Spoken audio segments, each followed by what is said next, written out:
Physical development in infancy and toddlerhood. The first 3 years have the fastest growth of the whole lifetime, especially the first few months. Birth weight doubles by the age of 5 months. The baby goes from 7.5 pounds to weighing 15 pounds. And birth weight triples by age 1 year, where a baby is expected to weigh 22 pounds. In year 2, the baby gains 5 to 6 pounds. In year 3, 4 to 5. Baby gains 10 to 12 inches in height during the first year, 5 inches during the second, and 3 to 4 inches during the third year. To account for longer limbs and more weight, motor movements have to be recalibrated. Teething starts around 3 to 4 months, with the first tooth showing between 5 and 9 months. At age 1 year, babies usually have 6 to 8 teeth, and 20 teeth by 2.5 years. The brain is undergoing phenomenal growth during the first 2 years. Optimal nutrition is a must. There are 2 patterns of growth worth mentioning, the cephalocaudal and the proximal distal principles. The cephalocaudal principle states that growth happens from top to bottom. The head and brain are disproportionately large compared to the rest of the body, and babies become more skilled with their hands before becoming skilled with their legs. At birth, the head is 1/4 of the length of the body, and the brain weighs 14 ounces. By age 2, the head is 1/5 the length of the body, and the legs 1/2 of the body's length, and the brain weighs 70% of its adult weight. The proximal distal principle states that growth follows an inner to outer pattern, with the head and trunk developing before the extremities, the upper leg and arm muscles developing before the feet and hands. A baby is more skilled at gross motor movements before he or she becomes skilled at fine motor movements.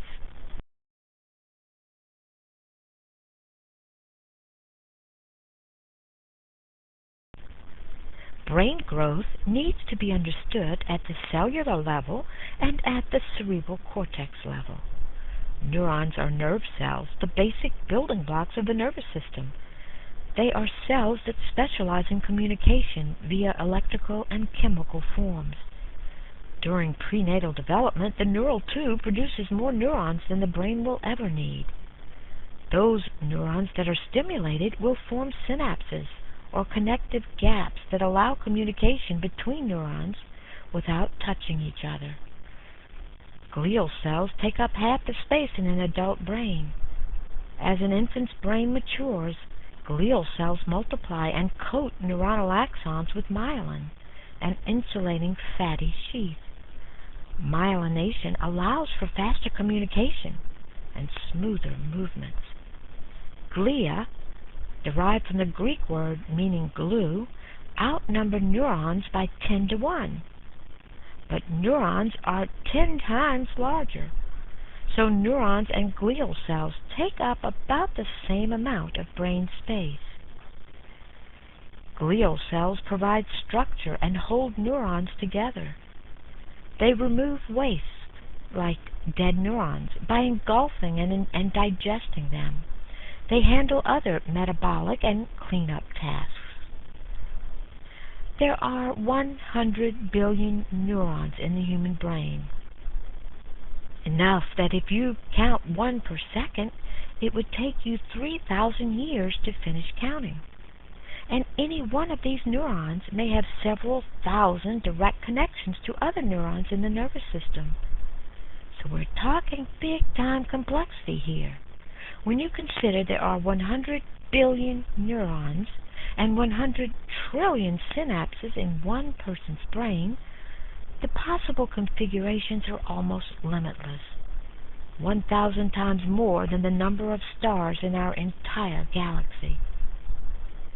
Neurotransmitters are chemical messengers of the brain.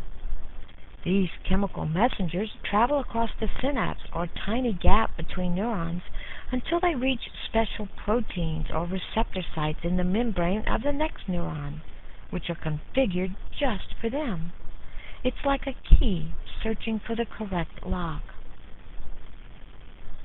The cerebral cortex is the gray, convoluted, spongy matter that makes up the outer covering of the brain. Cortex means bark. The cerebral cortex is only about 3 milliliters thick, 1/4 of an inch, yet it contains no less than 70% of the neurons in the central nervous system. The cerebral cortex looks like a giant wrinkled walnut with lots of ridges and valleys called corticalization. This corticalization, these ridges and valleys, compact more surface area into a smaller space. If you were to iron out or flatten the cerebral cortex, you would have a 3-foot by 3-foot square area. In order for this much surface area to fit into the skull, it is all scrunched up. Sure wouldn't be nice to have to walk around with 3-foot by 3-foot square on our shoulders. The cerebral cortex is divided into 2 halves, or hemispheres, and these 2 hemispheres are joined or connected by a thick band of fibers, a C-shaped bundle of axons called the corpus callosum. The cerebral cortex is what sets humans apart from the rest of the animal kingdom. The frontal lobes are one of 4 distinct cortical regions. These take the longest development time and are responsible for human thought and planning.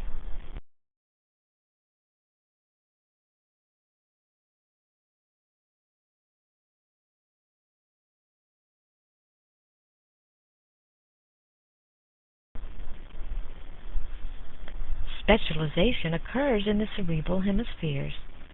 The cerebral hemispheres appear symmetrical in shape, but they are not so in how they function.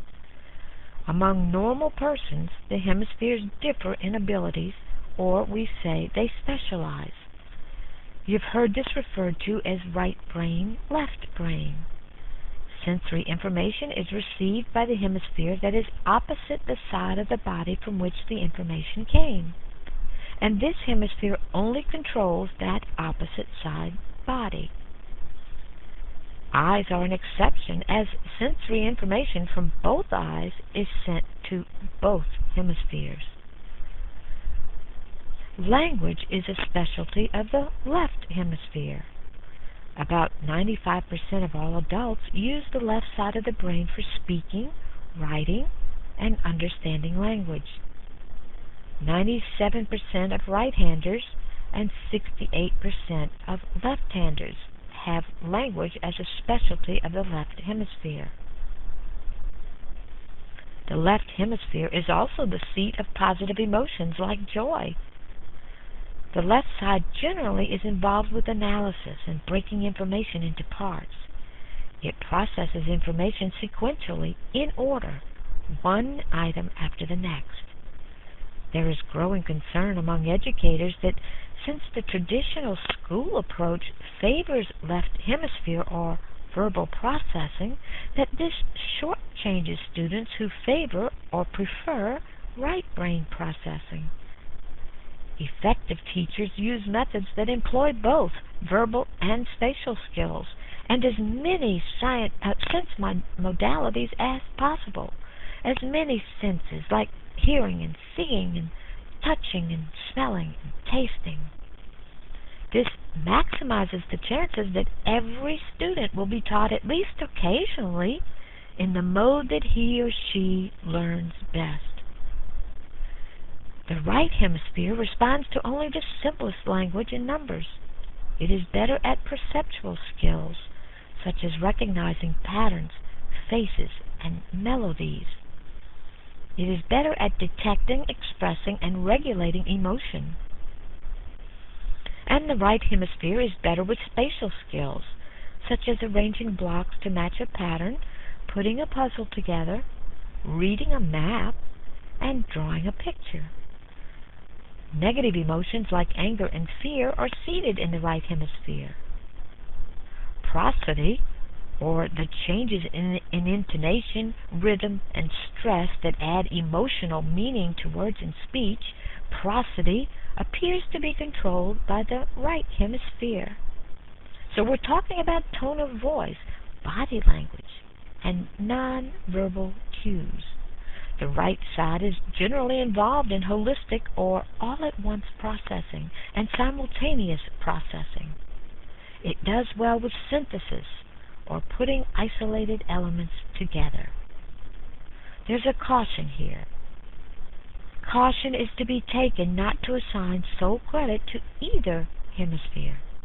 Both are active at all times, even though some tasks may make more use of one hemisphere or the other. Each hemisphere does what it does best and shares the information with the other side. They share the work. Both hemispheres are involved in all learning tasks. So it is an oversimplification to claim that someone is right-brained or left-brained. In fact, front-to-back functioning may be as important as right-to-left functioning. Just remember that the brain is very complex in structure as well as in function. And to reduce function as belonging to the specific and sole control of one hemisphere is a gross oversimplification. It is also wrong to assume that a certain brain area is responsible for a psychological process, like the frontal lobe is responsible for worrying and mood. This assumption would prompt frontal lobe removal or severing it from the rest of the brain if the intensity of worrying or mood swings interfered with life. Tens of thousands of lobotomies were done for 40 years beginning in the 1940s, but these operations did not just stop worrying.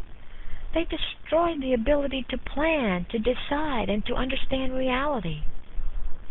Victims, including one of the Kennedy girls, were worse off with the cure. One Flew Over the Cuckoo's Nest is a movie depicting this. These surgeries are rarely done anymore.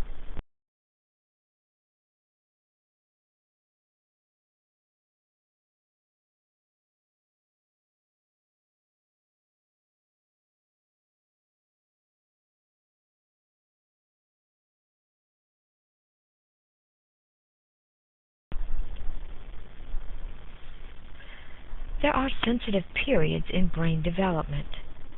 Environment interacts with genetics in determining growth, including brain growth. Children who have the benefit of good nutrition and medical care and sanitation gain in height and weight over children with similar DNA with deficient nutrition and sanitation, and with no access to immunization and antibiotics. Children with access to appropriate materials to play with, caring people to interact with, and daily routines, they develop more maximally. Peekaboo and bedtime stories promote development. All of this phenomenal growth is channeled or molded via experience. Neurons change in size and shape depending on the kind and amount of sensory stimulation the baby receives from the environment. In the event of trauma or injury, the developing brain has a greater chance of recovery if it is still young. Plasticity, or ability to recover or to modify, is greatest with young babies and children. It is like regrouping and reassigning duties and growing new synapses and pathways in response to some environmental demand.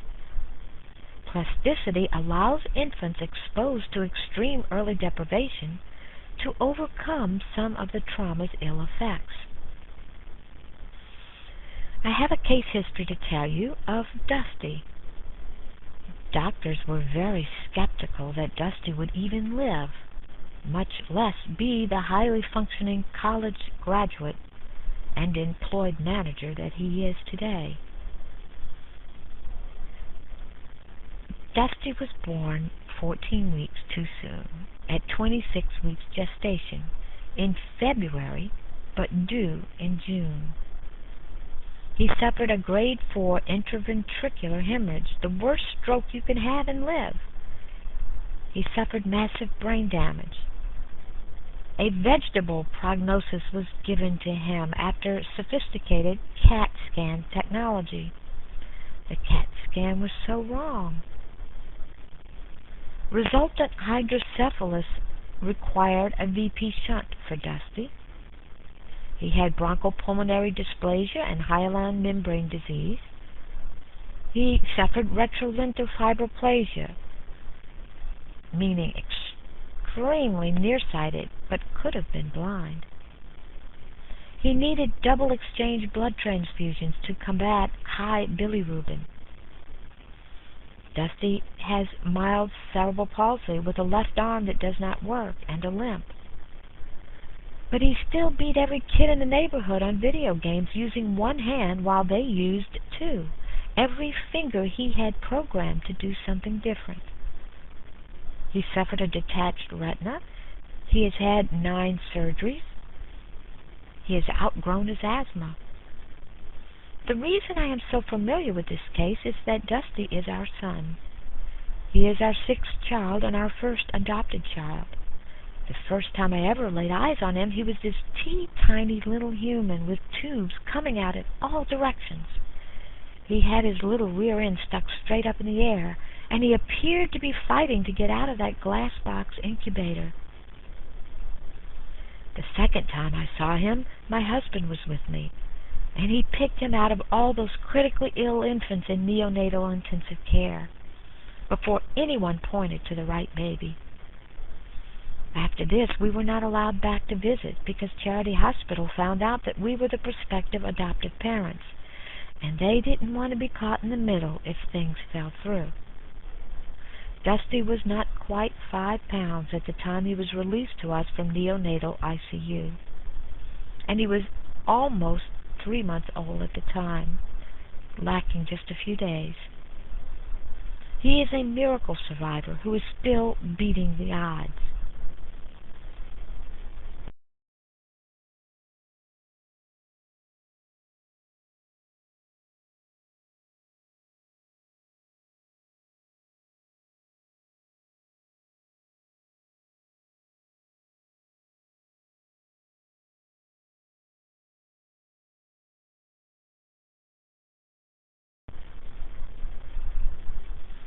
To emphasize how great the influence of sensory experience is on growth and development, animal experiments were done on cats and kittens and rats.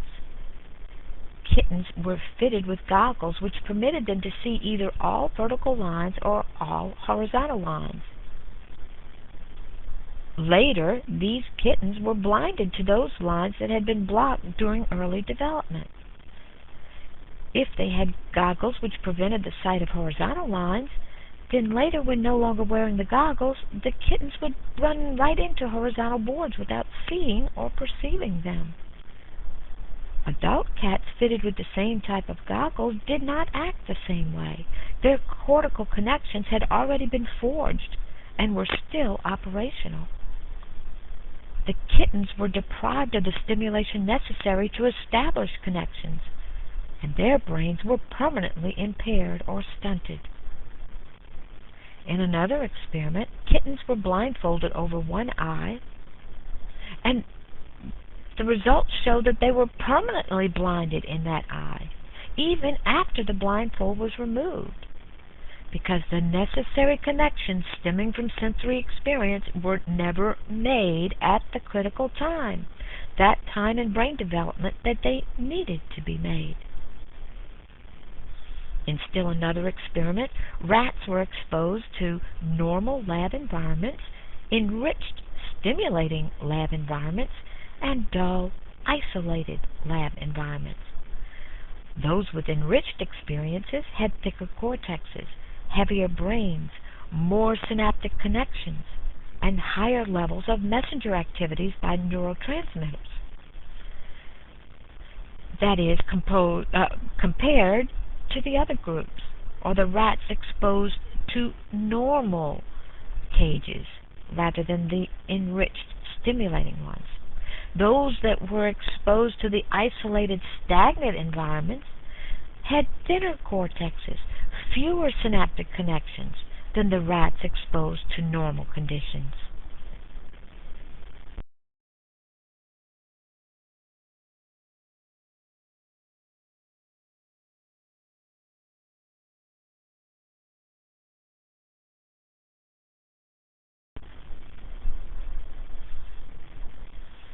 Infant development. Babies by the age of 6 to 9 months are taking 2 naps a day for a total of 12 to 13 hours of sleep in a 24-hour period. It is about this time that the amount of melatonin, the drowsy brain hormone, becomes greater at night than in the day. Night sleeping habits depend on culture. Japan values conformity to the group, and the United States values individual assertiveness. Japan values respect, agreeableness, emotional maturity, self-control, courtesy, dependency, tight family bonds. Their newborns are viewed as needing to be made dependent and bound to the group as soon as possible. Thus, it is necessary in their culture to have infants and young children sleep with their mothers. Mothers never separate from young children and infants. 90% of the world sleeps with their babies. The United States values independency, individuality, autonomy. Infants are born dependent, according to U.S. culture, and need to be socialized to become independent. Thus, the necessity in U.S. culture to train a baby to sleep alone. 60% of American babies sleep in separate rooms from parents by age 3 months. 80% sleep in separate rooms alone from parents by age 6 months. My words of wisdom for what they're worth. Insist that toddlers begin the night in their own beds. Once they awaken and seek you in the night, allow them to stay, or comfort them and then lead them back if you have the energy. On stormy nights, we could awaken to find 3 or 4 in bed with us by morning. Whatever was enough to awaken a child was important enough for me to welcome him or her rather than to be angry. As for nutrition, babies need twice as many calories per pound as adults do to sustain their energy needs and rapid growth. 25% of ingested calories are devoted to growth needs. Breast milk is recommended for many reasons. It's more digestible, nutritious, easy, does not have to be warmed or refrigerated, gives immunity against certain infections, is less likely to produce allergic symptoms, is cheaper, etc. Mothers who are nursing must be very careful, though, about what they ingest, like drugs or alcohol or foods that produce gas. For those who should not or cannot breastfeed, they should not fret or feel like they are letting their babies down. Certain illnesses, including the AIDS virus and active untreated tuberculosis, can be transmitted through breast milk. There are some mothers who have good intentions, but for one reason or another are not successful in establishing an adequate milk supply. They shouldn't lose sleep over this. Guilt has no place in the bonding that should be taking place between mother and child, and between father and child.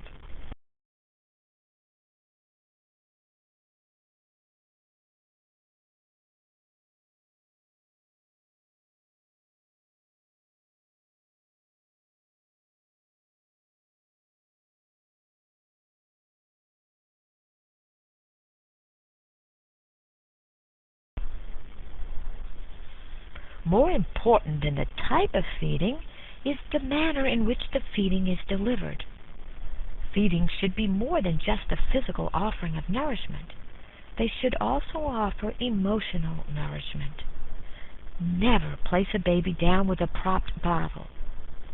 Instead, feeding should be guaranteed opportunities for baby and caregiver to click, to bond.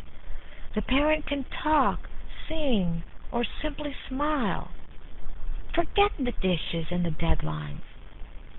The baby needs to associate warm, fuzzy feelings of getting full with a loving parent.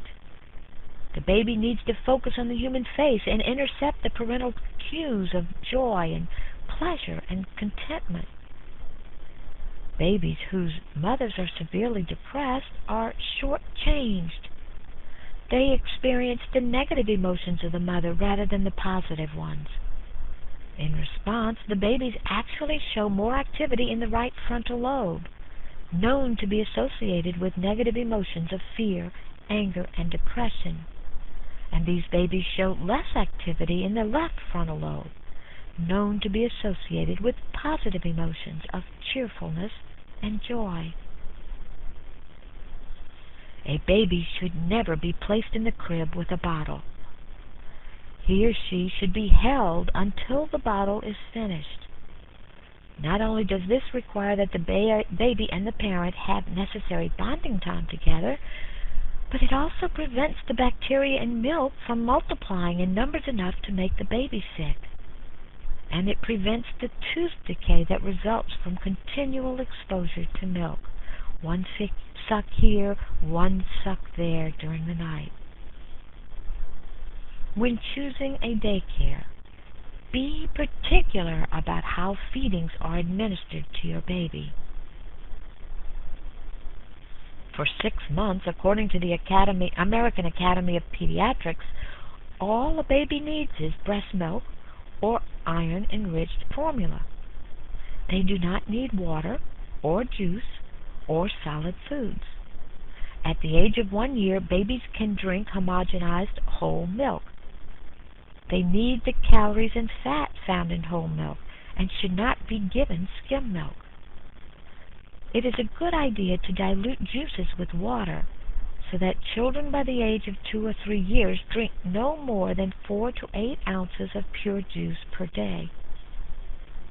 Solid vegetables and fruits should be introduced one at a time after age 6 months so that any allergic reactions can be noticed.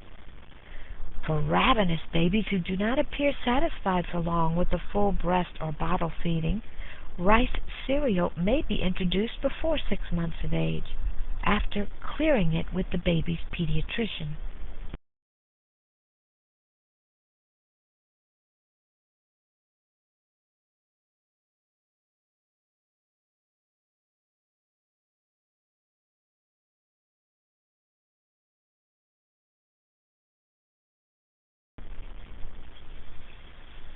Learning is a relatively permanent change in an organism's disposition to behave as a result of experience.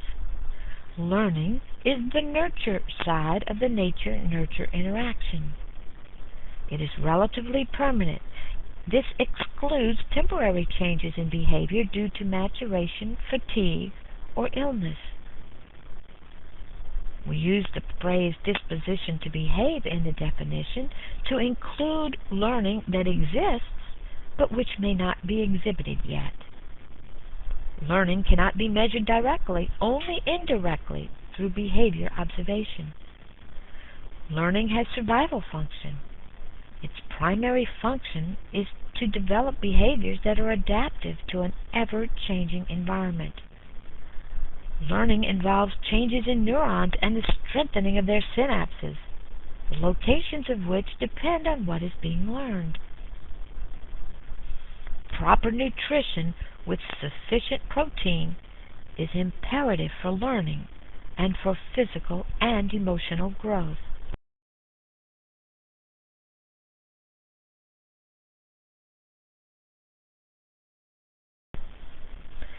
Babies are born able to learn from experience using their senses.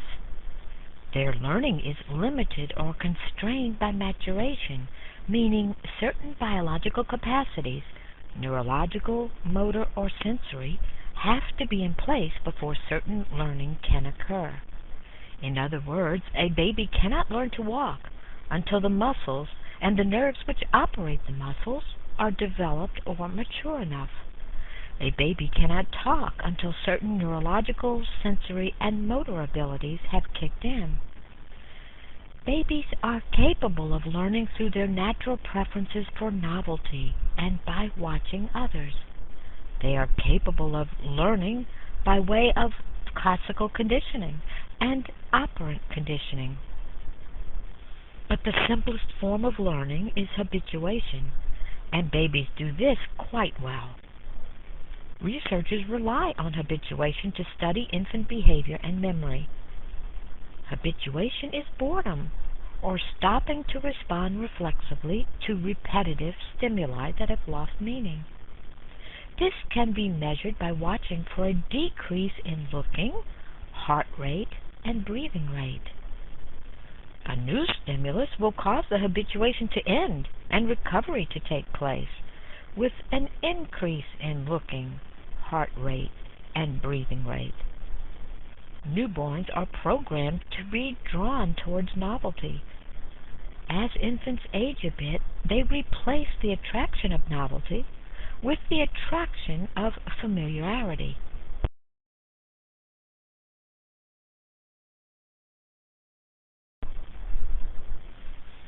Classical conditioning involves the pairing of an unconditioned stimulus with a neutral stimulus to produce a response. The response can be a physiological response like salivation or muscle tension, or it can be an emotional response like fear, anger, or joy. There are four main components of classical conditioning: US, CS, UR, and CR. US is an unconditioned, unlearned stimulus that automatically produces an emotional or physiological response. An example would be meat patter or camera flash. Conditioned stimulus, CS, is a conditioned, learned stimulus that used to be a neutral stimulus until it became associated or paired with an unconditioned stimulus. A CS evokes the physiological or emotional response after learning. An example would be the bell, tuning fork, or footsteps in Pavlov's experiment, or a camera, or a sound of a can opener. UR is an unconditioned, unlearned response which occurs naturally. An example would be salivation or blinking. A CR is a conditioned, learned response to a previously neutral stimulus. An example would be salivation or blinking. The UR and the CR are thus the same response, but they are triggered by different stimuli. Generally, the UR is the most intense response. Most of human emotions are produced by stimuli that have acquired significance through classical conditioning. Hearing your favorite song may stir romantic memories. Smelling certain fragrances may elicit feelings of warmth or hate, depending on who the fragrances reminded you of. The words school or homework may trigger a wave of dread or fear to a child who's struggling. Getting nailed at a red light may make you anxious or afraid at every red light for weeks. In the beginning, all of these examples necessitated a paired association of a CS with a US to evoke a UR, which became a CR after learning or conditioning. So in the beginning, all of these examples necessitated a paired association of a conditioned stimulus with an unconditioned stimulus to evoke an unconditioned response, which became a conditioned response after learning or conditioning. Babies can be classically conditioned. Even 2-hour-old infants can be taught to turn their heads and suck when their foreheads are stroked, by stroking their foreheads at the same time they are fed. A classical experiment published in 1920 by Watson and Rayner showed that fear can be conditioned in an 11-month-old baby. This type of experiment would never be allowed past the ethics boards today. Little Albert loved furry animals, including white furry rats. But during the lab experiment, Watson introduced a frightening loud noise every time the baby reached for this furry white rat. This caused the baby to cry, and after repeated pairings with the rat and the noise, little Albert cried whenever he saw the rat, even with no noise. And the fear generalized so that the baby also feared furry white objects like rabbits and dogs and Santa Claus beards.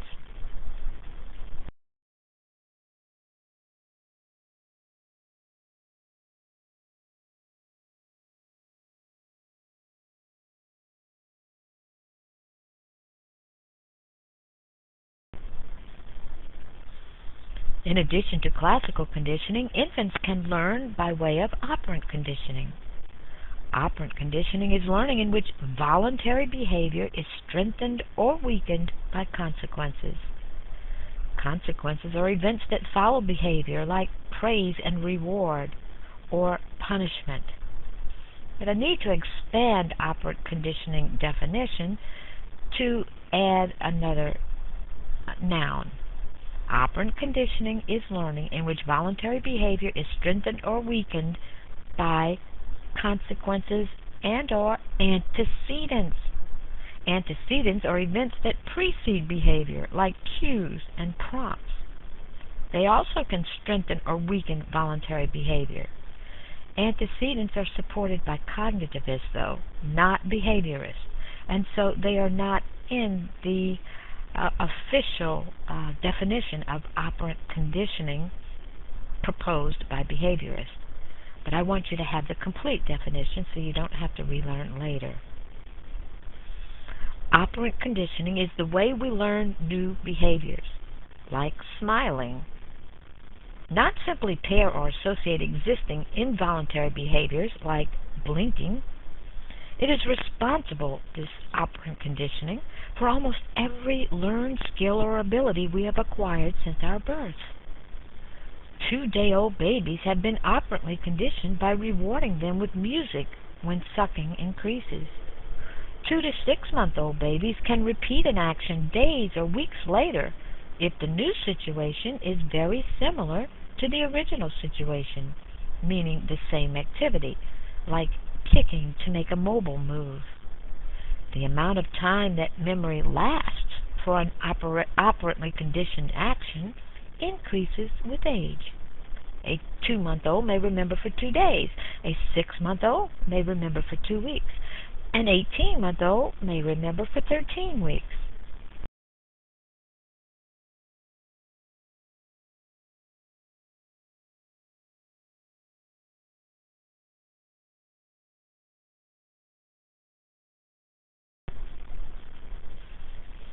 Two of the most accomplished motor feats in the first year are the pincer grip, using thumb and forefinger instead of the whole hand, and walking upright on 2 legs.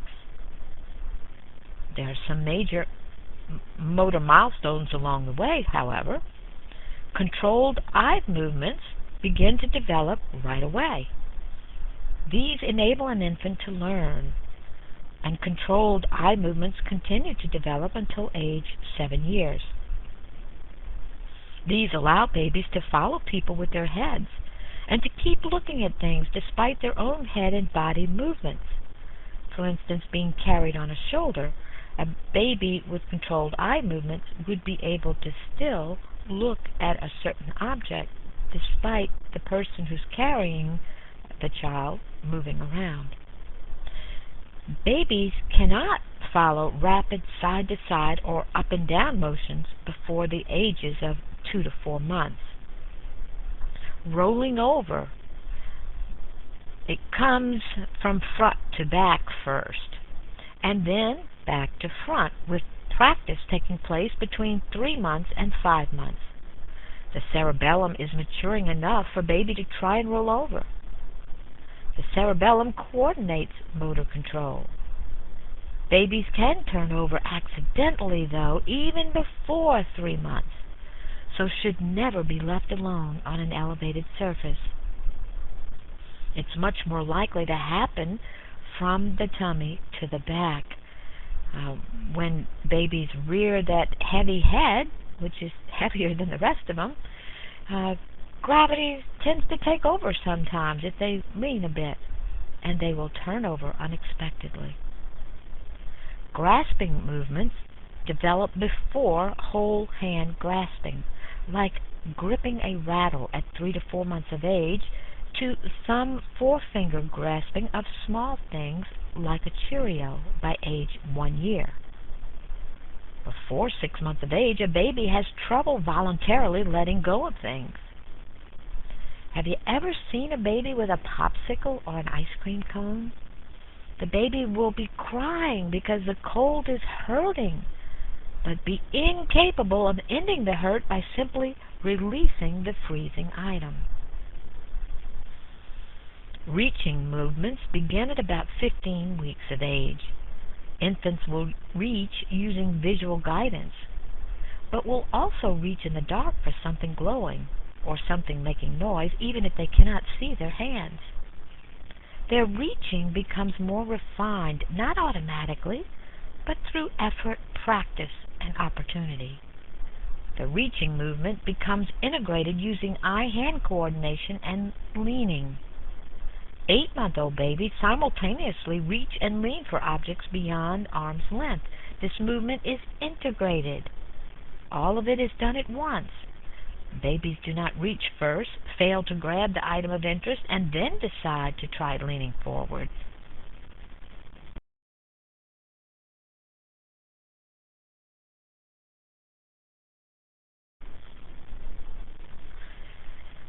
Sitting occurs about age 7 months. Babies can sit alone then, but it takes a couple more months to get to sitting without help. Prior to walking, there are a variety of movements that babies may choose to use to get from point A to point B, from here to there. They may pull themselves along on their tummies using their arms and elbows. They may push themselves forward using their legs and knees. They may scoot across the floor on their behinds using legs and arms. Crawling on all fours without the tummy on the floor does not occur in all babies, but they do manage to get from here to there. As for pull to stand, regardless of which mode of transportation that a baby uses to get around, by the time this baby is a year old, he or she will be able to pull to standing and step from side to side holding onto furniture. Walkers and exercisers and doorway bouncers are a no-no for more than 20 minutes daily. These are implicated in adversely affecting spine development. With siblings who are more active, walkers and exercisers may be a temporary protection for the younger baby, but guard against using them excessively. A large playpen for floor play may be better, but not foolproof.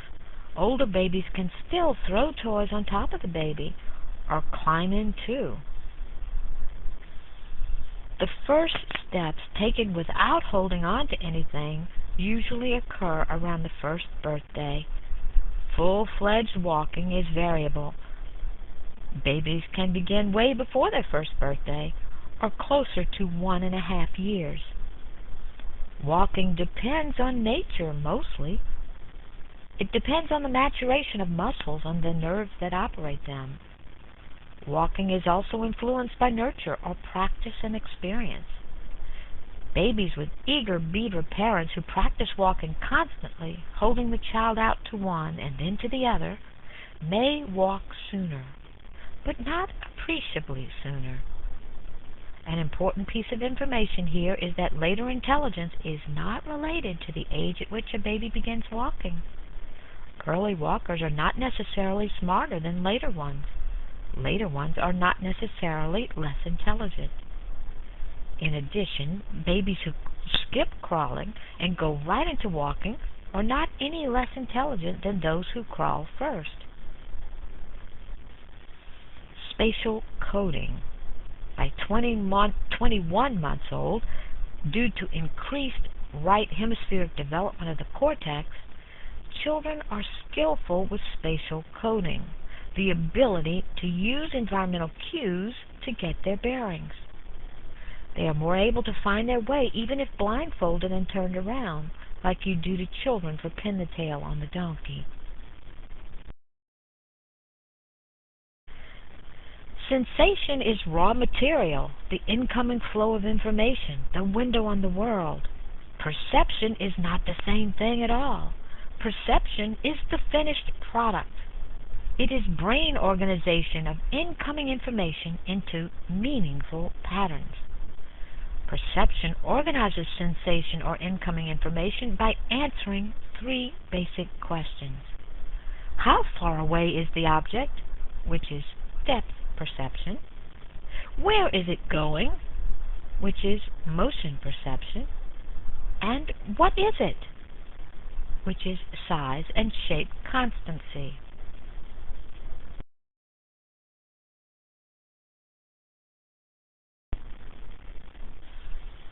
Depth perception answers, how far away is the object? Depth perception is the ability to perceive the distance of an object and the three-dimensional characteristics of objects. Depth perception uses monocular and binocular cues. Monocular cues are depth cues that can be processed by either eye alone. By the age of 5 months, infants begin to acquire monocular cues. Linear perspective comes between 5 and 7 months. Parallel lines seem to meet in the distance. The closer the lines, the farther the distance. Pay attention to what railroad tracks look like, and you will understand linear perspective. They appear to meet in the distance, yet start parallel where you're standing. The tree line on the highway is the same way. Linear perspective. Another monocular cue, interposition or overlap. Interposition occurs between 5 and 7 months. When one object partially blocks the view of another object, the blocked object is perceived as farther away. Motion parallax is another monocular cue. Closer objects whiz by when you're in motion, like in a car or a train. And distant things like the skyline go slowly. Binocular cues are depth cues that require information from both eyes working together. Babies begin to acquire binocular cues by age 3 months. Convergence is a binocular cue. This occurs between 1 and 5 months. The more the eyes converge or rotate inward to focus on nearer objects, then the greater the strength of the muscle signals and the greater the strain. So your body learns and associates strain with working more and a different requirement of focus. Retinal disparity occurs between the ages of 3 and 5 months. Eyes are set a couple of inches apart. The image on the retina is different for each eye. The greater the difference in the two images, the closer the object is. The more identical the two images, the farther away the object is. Center a finger in front of your face and close one eye and then the other. Now focus on an object far off and close one eye and then the other. See the difference? With both eyes open, the two images fuse into one. A ViewMaster toy mimics the retinal images that you see in natural settings by presenting slightly different pictures to each eye. The brain fuses the slightly different angled pictures into one, creating the illusion of a three-dimensional depth. Depth perception in babies has been studied using a visual cliff apparatus. This is a plexiglass tabletop designed to give an illusion of depth. Though the glass tabletop is level, the checkered cloth underneath has a drop in the center, like a cliff. 6-month-old babies avoid the area that appears to drop. Babies have the benefit of binocular cues, both eyes working together to aid in depth perception by age 5 months. Even very young babies at 2 to 3 months have altered heart rates, not fast rates which would indicate fear, but slow rates showing interest or acknowledgement that the drop area appears different.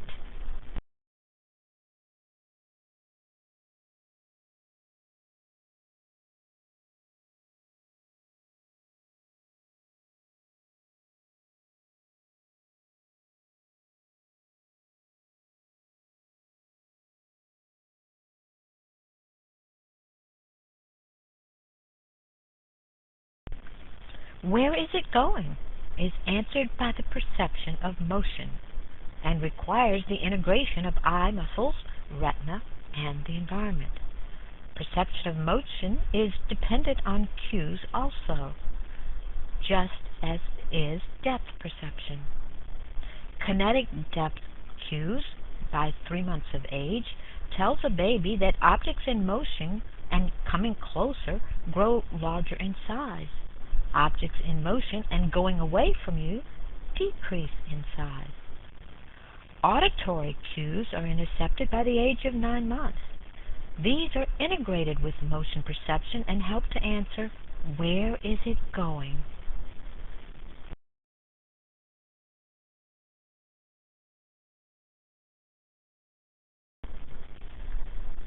What is it? Is answered by size and shape constancy by the age of 3 months. We perceive objects as constant or unchanging in size, shape, and brightness. This stabilizes our world view. Babies develop haptic perception first, or perception that comes from being able to handle objects. Handling objects gives information about size, shape, weight, and texture. Once babies are able to sit unassisted, they can snare those objects and handle them using both hands, thus acquiring even more haptic perception. After babies mature and grow, they still, as children and adults, have size and shape constancy. As a fire engine goes out of view, it is still perceived as bright red, large, and rectangular shaped with round wheels. Even though your hand is larger than the fire truck in the distance, you still perceive the fire truck to be much larger. Even though the shape of the fire engine changes on the retina as the truck curves down the street, you still perceive it to be rectangular shaped. Even though color is barely discernible as the engine fades into the shadows, it is still perceived to be bright red.